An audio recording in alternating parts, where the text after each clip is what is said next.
Jimmy and Emily's relationship in season 4, episode 8 is actually pretty interesting, in part because of the accuracy of this episode.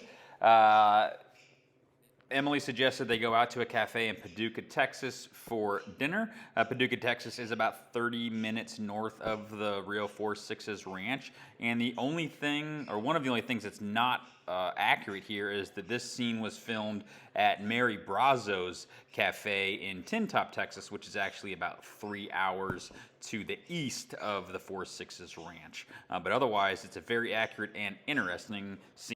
So as Jimmy and Emily are sitting there eating dinner, Mr. Ownby comes by and for dinner with his wife and introduces himself to Jimmy and Emily. Emily makes a comment to Jimmy about him being a real cowboy because if the ranch manager of the Wagner Ranch knows his name.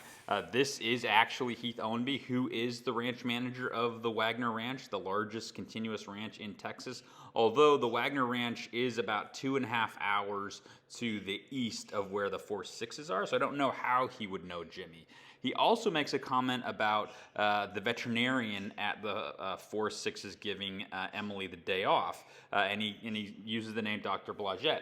Dr. Blagett is the real lead veterinarian at the 46s ranch. So, very, very minor details, but they are very, very accurate, which I think is a super cool part of the 46s section of the Yellowstone storylines.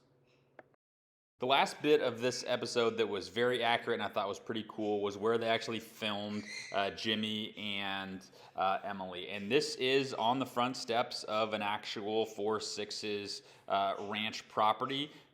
Emily's house is literally right next door to the 4-6's supply house in Guthrie, Texas. And I just think it's neat that they filmed on location and that this was just the accuracy and the detail that they went to get this right, again, is a super cool aspect of the show.